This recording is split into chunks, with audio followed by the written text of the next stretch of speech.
Hello friends, good evening all of you. आज का हमारा टॉपिक है इन्फ्लेशन या मुद्रास्फीति। यह जो टॉपिक है वो अर्थशास्त्र के विद्यार्थियों के मैक्रो इकोनॉमिक्स के पेपर, इंडियन इकोनॉमी के पेपर और साथ ही जो कॉम्पिटिटिव एग्ज़ाम हैं, नेट हैं और करंट टॉपिक के हिसाब से कवर करता है। तो अब हम स्टार्ट करते हैं इन्फ्लेशन। सबसे पहले हम ये देखते हैं कि इन्फ्लेशन का मीनिंग क्या है। तो इसको हम बहुत ही सिंपल वर्ड्स में बताएं तो इन्फ्लेशन का जो मीनिंग है वो महंगाई से लिया जाता है। और इन्फ्लेशन के अंतर्गत जो हमारी गुड्स और सर्विसेज हैं उनका जो प्राइस लेवल, या हम ये कहें कि जो जनरल प्राइस लेवल है वो बढ़ जाता है। तो यदि हम इसकी एक सटीक परिभाषा बताएं तो यह है कि इन्फ्लेशन वह स्थिति होती है जबकि गुड्स और सर्विसेज जो होते हैं उनमें एक लंबे समय अवधि में उनका जो जनरल प्राइस लेवल होता है वो बढ़ जाता है और जो मनी होती है उसकी परचेजिंग पावर या क्रय शक्ति जो क्षमता है वो घट जाती है। उस स्थिति को इन्फ्लेशन कहा जाता है। और यह जो कीमतों की जो वृद्धि है वो डिमांड और सप्लाई जो है उनकी वजह से क्रिएट होती है। जैसे कि हम देखते हैं कि किसी वस्तु की डिमांड बढ़ गई लेकिन अगर उसकी सप्लाई कम रह गई तो उसकी वजह से कीमतों में वृद्धि हो जाती है। इस स्थिति को मुद्रास्फीति कहा जाता है। मुद्रास्फीति की स्थिति में मान लीजिए हमारे पास पहले 10 रुपये थे और कोई वस्तु हम खरीद रहे थे, वो 1 रुपये की आ रही थी, तो हम 10 रुपये में 10 वस्तुएं खरीद पा रहे थे। लेकिन अब अगर उसी वस्तु की कीमत 1 रुपये से बढ़ के 2 रुपये हो जाती है तो उसी 10 रुपये से हम अब केवल 5 वस्तुएं ही खरीद सकते हैं। अर्थात यहाँ हम क्या कहेंगे कि प्राइस बढ़ने की वजह से जो मनी है उसकी वैल्यू कम हो गई है। उसी मनी से पहले हम 10 गुड्स को परचेज कर रहे थे और अब उसी मनी से हम केवल 5 वस्तुओं को ही खरीद पा रहे हैं। तो इन्फ्लेशन की स्थिति में मुद्रा की जो क्रय क्षमता है वो घट जाती है। अब हम देखेंगे डिफरेंट टाइप्स ऑफ इन्फ्लेशन, मुद्रास्फीति के विभिन्न प्रकार। इसके अंतर्गत हम देखते हैं तीव्रता के आधार पर इसके टाइप्स। तीव्रता के आधार पर जो पहला टाइप है वो है मॉडरेट इन्फ्लेशन या साधारण मुद्रास्फीति। इस मुद्रास्फीति को हम रेंगती हुई मुद्रास्फीति भी कहते हैं। और इस स्फीति के अंतर्गत जो हमारी मूल्य वृद्धि होती है वो बहुत कम दर से होती है और इस तरह की जो मूल्य वृद्धि होती है वो एक अर्थव्यवस्था के लिए बहुत ही सुरक्षित व आवश्यक मानी जाती है। और इस स्थिति के अंतर्गत जो इन्फ्लेशन की जो एनुअल ग्रोथ रेट है वो 1 अंकों में ही रहती है। जैसे कि हम मान सकते हैं कि ये जैसे 3 से 9% तक की ग्रोथ रेट। सेकंड जो हमारा टाइप है वो है गैलोपिंग इन्फ्लेशन या तेज़ रफ्तार वाली मुद्रास्फीति। इस मुद्रास्फीति को हम कूदती हुई मुद्रास्फीति भी कहते हैं। इसके अंतर्गत हमारी जो प्राइसेज हैं वो हाई रेट से बढ़ना स्टार्ट हो जाती हैं और अधिक प्राइसेज बढ़ने या कीमतें अधिक होने की वजह से हमारी जो इकोनॉमी होती है वो उसको ये प्रतिकूल रूप से प्रभावित करने लग जाती हैं। और इस स्थिति में हम देखते हैं कि इन्फ्लेशन की जो एनुअल रेट या जो वार्षिक दर होती है वो 2 या 3 अंकों में पहुंच जाती है। इन्फ्लेशन का तीव्रता के आधार पर जो तीसरा बिंदु है वो है हाइपर इन्फ्लेशन या अत्यधिक तेज़ रफ्तार वाली मुद्रास्फीति। इस स्फीति के अंतर्गत जो हमारी मूल्य वृद्धि होती है वो बहुत ज़्यादा तेज़ी से होने लगती है और या हम कहें तो इस कंडीशन में हमारी जो इकोनॉमी है उसका पतन होने लग जाता है और स्फीति दर जो होती है वो 3 अंकों से भी अधिक हो जाती है। तो ये फर्स्ट जो टाइप पढ़ा है वो हमने पढ़ा है तीव्रता के आधार पर। सेकंड जो है वो हम देखेंगे कारण के आधार पर मुद्रास्फीति। कारण के आधार पर मुद्रास्फीति में हम 3 तरह की कंडीशन देखेंगे। सबसे पहले इसमें है डिमांड पुल इन्फ्लेशन या मांग प्रेरित मुद्रास्फीति। जैसा कि इसके नाम से ही हमें पता चल रहा है कि इसमें डिमांड बढ़ने की वजह से इन्फ्लेशन आता है। यह स्थिति अर्थव्यवस्था में तब उत्पन्न होती है जब इकोनॉमी में इनकम बढ़ जाती है या लिक्विडिटी बढ़ने की वजह से लोगों के हाथ में ज़्यादा पैसा आ जाता है, तो वो अधिक कंजम्पशन की डिमांड करने लग जाते हैं। या एक तरह से हम कहें तो लोगों के हाथ में परचेजिंग पावर बढ़ने की वजह से या इनकम बढ़ने की वजह से उनकी जो डिमांड है वो बढ़ जाती है, और उस डिमांड के अकॉर्डिंग इकोनॉमी में सप्लाई नहीं बढ़ने की वजह से जो प्राइस लेवल बढ़ जाता है, उसकी वजह से डिमांड पुल इन्फ्लेशन की स्थिति हमारे सामने आती है। सेकंड है कॉस्ट पुश इन्फ्लेशन या लागत प्रेरित मुद्रास्फीति। यह स्थिति तब आती है जब जो हमारी जो गुड्स हैं उनकी कॉस्ट बढ़ जाती है, और कॉस्ट बढ़ने की वजह से उन गुड्स की प्राइसेज में वृद्धि हो जाती है। वो स्थिति होती है कॉस्टफुल इन्फ्लेशन। थर्ड है स्ट्रक्चरल इन्फ्लेशन या ढांचागत मुद्रास्फीति। इस स्थिति के अंतर्गत हम देखते हैं कि जैसे हमारे इंफ्रास्ट्रक्चर हैं, जैसे कि ट्रांसपोर्ट है, ये बिजली है, या हमारा जो टेक्नोलॉजी है, प्रशासनिक कीमतें हैं, इन रुकावटों की वजह से एक जो ये डेवलपिंग जो कंट्रीज़ होती हैं उनके अंतर्गत इस तरह की इन्फ्लेशन देखने को मिलती है। अब हम आगे देखेंगे कॉजेज ऑफ इन्फ्लेशन या मुद्रास्फीति के कारण। मुद्रास्फीति के कारणों में सबसे फर्स्ट हम देखते हैं सार्वजनिक व्यय में वृद्धि या गवर्नमेंट एक्सपेंडिचर जो होता है उसके इंक्रीज होने की वजह से इन्फ्लेशन में वृद्धि होती है। जब किसी कंट्री में गवर्नमेंट जो है वो गवर्नमेंट एक्सपेंडिचर में वृद्धि कर देती है, तो उस देश में क्या होता है कि जो क्रय शक्ति की क्षमता होती है वो बढ़ जाती है। तो लोग जो हैं वो गुड्स और सर्विसेज की डिमांड को बढ़ा देते हैं, और उस डिमांड के अकॉर्डिंग जो हमारा प्रोडक्शन है या जो उन वस्तुओं की सप्लाई है वो धीमी गति से बढ़ने की वजह से उन वस्तुओं का प्राइस लेवल बढ़ जाता है और इन्फ्लेशन की स्थिति हमारे सामने आ जाती है।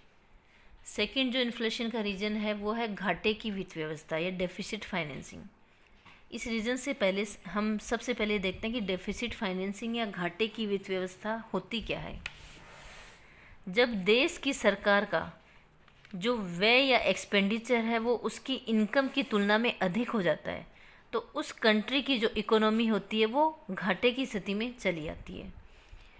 इस घाटे की स्थिति को पूरा करने के लिए हमारी जो सेंट्रल गवर्नमेंट है वो जो व्यवस्था अपनाती है उस व्यवस्था को हम डेफिसिट फाइनेंसिंग या घाटे की वित्त व्यवस्था कहते हैं।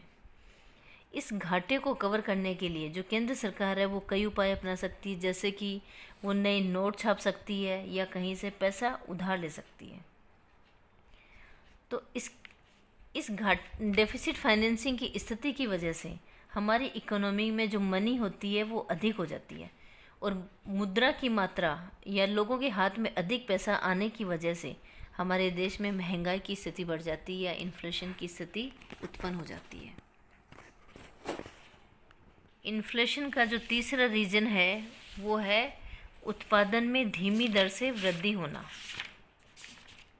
हम देखते हैं कि जब लोगों के हाथ में परचेजिंग पावर बढ़ जाती है तो उनकी डिमांड बढ़ जाती है, और उस डिमांड के अकॉर्डिंग यदि इकोनॉमी में सप्लाई जो होती है उसमें वृद्धि नहीं हो पाती है तो उसकी वजह से उन वस्तुओं की प्राइसेस बढ़ जाती हैं और इन्फ्लेशन की कंडीशन जो होती है वो हमारे सामने आ जाती है। अगला जो पॉइंट है वो है मांग में वृद्धि। इसमें हम देखते हैं कि जब लोगों की क्रय शक्ति क्षमता या परचेजिंग पावर बढ़ने की वजह से वो गुड्स की डिमांड बढ़ा देते हैं। जैसे कि हम उदाहरण के लिए हम देखें कि जो खाद्य वस्तुएं हैं उनकी डिमांड बढ़ने पर उनकी पूर्ति समय पर नहीं हो पाती, जैसे कि मानसून की अनियमितता है या अन्य कारणों की वजह से खाद्य जो वस्तुएं हैं उनकी सप्लाई नहीं बढ़ पाती, जिससे हमारा जो खाद्यान्न उत्पादन होता है उसमें गिरावट आ जाती है, और खाद्यान्न वस्तुओं की जो सप्लाई है वो कम रह जाती है और उनकी डिमांड अधिक हो जाती है। उसकी वजह से जो प्राइस लेवल होता है वो बढ़ जाता है और इन्फ्लेशन की कंडीशन हमारे सामने आ जाती है। जो लास्ट रीजन है वो है अप्रत्यक्ष करों में वृद्धि। हमारी जो गुड्स हैं उनके ऊपर ये अप्रत्यक्ष कर हैं, उनको अगर बढ़ा दिया जाता है जैसे कि बिक्री कर है, तो इन करों की वृद्धि की वजह से उन गुड्स की जो प्राइसेज हैं वो हाई हो जाती है और इन्फ्लेशन की कंडीशन हमारे सामने आ जाती है। अब हम देखेंगे कि थ्योरीज ऑफ इन्फ्लेशन यानी मुद्रास्फीति के सिद्धांत क्या हैं। तो इन सिद्धांतों में हम 3 तरह की थ्योरीज देखेंगे। पहला है डिमांड पुल इन्फ्लेशन यानी मांग प्रेरित मुद्रास्फीति। सेकंड है कॉस्ट पुश इन्फ्लेशन या लागत प्रेरित मुद्रास्फीति। थर्ड जो थ्योरी है वो है स्ट्रक्चरल थ्योरीज यानी जो मुद्रास्फीति है उसके ढांचागत सिद्धांत है, उनका हम अध्ययन करेंगे। तो सबसे पहले हम ये देखेंगे कि डिमांड पुल इन्फ्लेशन क्या होता है। डिमांड पुल इन्फ्लेशन या जो मांग प्रेरित मुद्रास्फीति है, इस सिद्धांत को हम किन्स के अकॉर्डिंग सबसे पहले देखेंगे। नाम से ही हमें पता लग रहा है कि इस कंडीशन में जो हमारी एग्रीगेट डिमांड है वो सप्लाई की तुलना में अधिक हो जाती है, या हम कहें कि हमें जो एक फ़िक्स प्राइस लेवल दिया हुआ है उस प्राइस लेवल पर हमारी इकोनॉमी में जो एग्रीगेट डिमांड या जो समग्र मांग है वो अधिक हो जाती है। किससे? समग्र पूर्ति से। तो मांग अधिक होती है और पूर्ति कम होने की वजह से जो प्राइसेस हैं वो हाई हो जाती हैं। इसी स्थिति को हम डायग्राम से देखेंगे। हमने एक्स एक्सेस पे लिया है आउटपुट या इनकम या एम्प्लॉयमेंट। साथ ही हम देखें तो जो वाई एक्सेस है उस पे हमने लिया है एग्रीगेट डिमांड और एग्रीगेट सप्लाई। यहाँ पर जो एक सीधी रेखा है जो मूल बिंदु से होकर गुजर रही है वो है एग्रीगेट सप्लाई कर्व या समग्र पूर्ति वक्र, जिसे हमने AS से डिनोट किया है। वाई एक्सेस से जो एक सीधी रेखा जा रही है वो है एग्रीगेट डिमांड कर्व या एडी वक्र। यहाँ हम देखते हैं कि जो YT है वो एम्प्लॉयमेंट लेवल को बता रहा है। इस एम्प्लॉयमेंट लेवल पे हम देखें तो हमारी जो एग्रीगेट सप्लाई है वो तो है BYT के बराबर, और जो एग्रीगेट डिमांड है वो है AYT के बराबर। यानी सप्लाई की तुलना में जो हमारी एग्रीगेट डिमांड है वो AB के बराबर अधिक है। इसको हम एक्सेस डिमांड कहते हैं या इसको हम इन्फ्लेशनरी गैप भी कहते हैं। और यह इन्फ्लेशनरी जो गैप है वो इसलिए आया है कि हमारी डिमांड तो अधिक है और जो सप्लाई है वो कम है, तो इसकी वजह से जो प्राइस लेवल होता है वो हाई हो जाता है।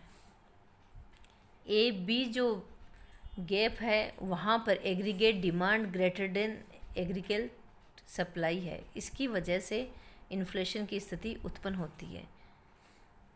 इसी को हम नेक्स्ट दूसरे डायग्राम के थ्रू भी समझा सकते हैं, जिसमें हमने एक्स एक्सेस पे तो एग्रीगेट डिमांड और एग्रीगेट सप्लाई को लिया है, और जो वाई एक्सेस है उस पे हमने जनरल प्राइस लेवल को लिया है। AS जो है वो एग्रीगेट सप्लाई कर्व है या समग्र पूर्ति वक्र है, और जो AD है वो समग्र मांग वक्र है। शुरू में हम देखते हैं कि जब हमारा AD मांग वक्र है उस कंडीशन में हमारा जो इक्विलिब्रियम या संतुलन है वो E बिंदु पर है। यहाँ पर समग्र मांग वक्र और समग्र पूर्ति वक्र दोनों एक दूसरे के बराबर हैं और जो कीमत है वो P1 निर्धारित होती है।